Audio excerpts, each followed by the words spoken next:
On ne peut pas résoudre un problème avec le même niveau de conscience qu'il l'a engendré. Autrement dit, si on a un problème, c'est qu'on le regarde de la même manière.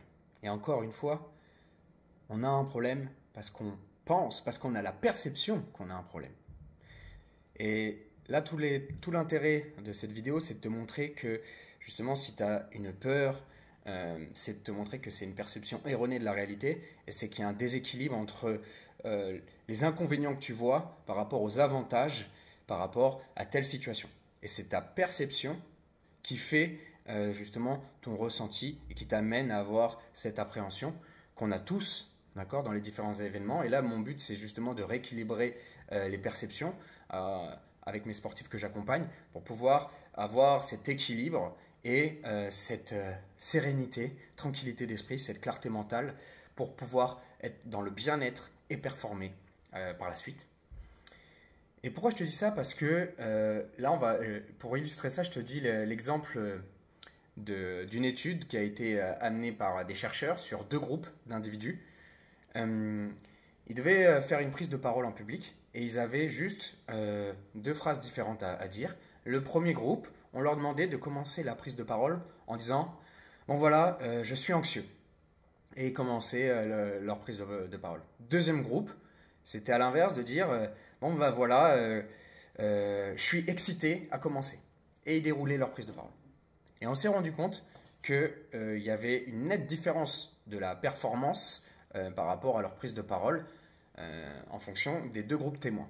Et encore une fois, on pourra en revenir sur la subjectivité de la performance par rapport à la perception qu'on a sur des éléments factuels. Et si justement, là, je te prends les deux termes d'anxiété et d'excitation, si je te demande qu'est-ce que tu mets, si c'est positif ou négatif, on est bien d'accord que l'anxiété, c'est quelque chose qui est péjoratif ou vu comme quelque chose qui est négatif, ou du moins qui a été prouvé scientifiquement, qui nuit à la performance et au bien-être. Et en revanche, l'excitation, c'est quelque chose de positif et de stimulant qui amène justement à une performance. Donc ça, c'est deux émotions. Mais ces deux émotions sont induites par la perception qu'on a de nos ressentis.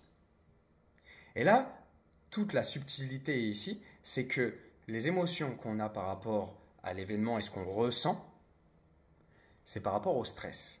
Et si je te disais que par rapport à l'anxiété et à l'excitation des personnes qui ressentent ces deux types d'émotions, c'est exactement le même type de stress physiologique. Donc ça peut être le cœur qui s'accélère, ça peut être les jambes qui flageolent, ça peut être le ventre qui se resserre, les mains moites.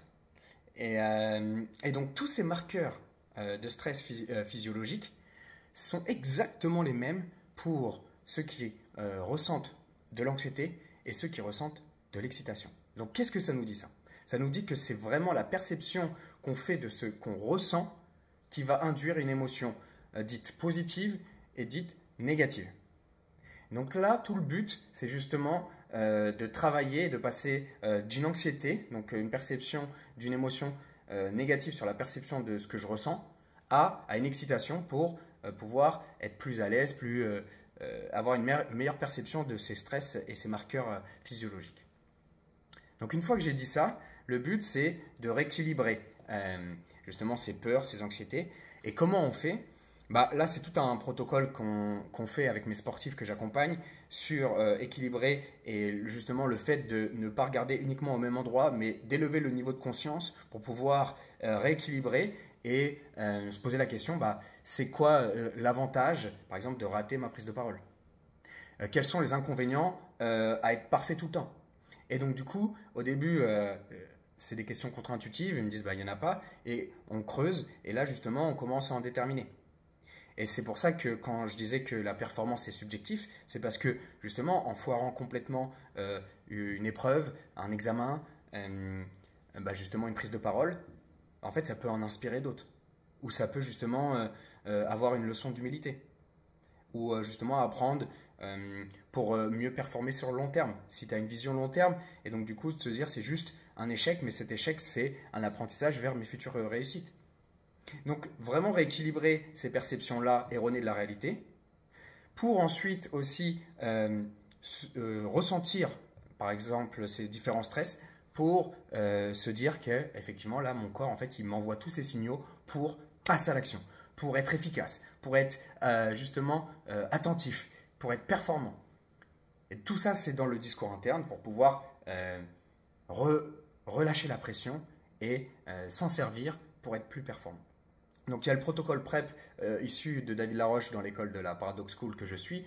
C'est justement déjà, si tu ressens de l'anxiété pour pouvoir passer à de l'excitation, c'est le premier P de posture.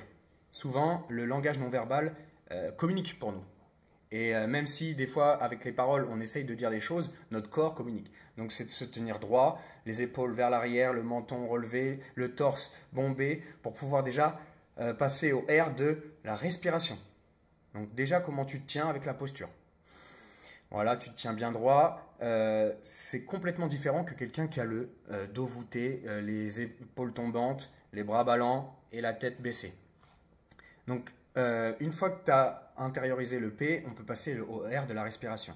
Si par exemple, tu as besoin de te relaxer et activer le système parasympathique, donc celui du repos, eh ben, ça va être des expirations plus longues et des inspirations plus courtes. En revanche, si tu as besoin de t'activer pour pouvoir être performant juste avant l'action, ça va être des inspirations plus longues et des expirations plus courtes. Donc là, il y a plein de méthodes différentes et d'applications pour avoir ces types de respiration et je te laisse en découvrir. Et le but, c'est de trouver ce qui te convient le plus. Et ensuite, on passe au E de PrEP. Le E, c'est justement mettre des étiquettes sur ce qu'on ressent. Je ressens de l'anxiété. Ok, je vais poser justement mes pensées. Qu'est-ce que je ressens? Qu'est-ce que je vois? Qu'est-ce que je me dis? Qu'est-ce que je peux percevoir? Et donc, en fait, ça va te permettre de mettre de la distance sur tes pensées et d'avoir justement cet espace entre le stimulus de ce que tu ressens et ta réponse. Et ça, c'est le pouvoir de la conscience. De pouvoir se détacher de ses pensées pour pouvoir mettre un espace dessus et de clarté mentale et donc pouvoir mettre de la conscience. Donc voilà, sur les étiquettes, mettre justement des mots sur ce qu'on ressent, sur ses émotions, pour pouvoir les neutraliser ou du moins les réguler. Et enfin, le deuxième P du protocole PrEP, c'est ses perceptions. C'est ce que j'ai commencé à te dire tout à l'heure, c'est par rapport à rééquilibrer les perceptions sur un événement qui te rend émotionnel, qui te rend anxieux et aller travailler tout ce travail en amont pour rééquilibrer tes perceptions afin d'avoir cette neutralité. Et il y a les extrêmes aussi en termes d'émotions. Justement, il y a la dépression et il y a l'euphorie. Et on sait que les extrêmes, ce n'est pas forcément positif. Donc, c'est vraiment trouver ce juste équilibre pour avoir cette neutralité, cet équilibre, cette tranquillité d'esprit et être détaché, mais toujours motivé pour performer.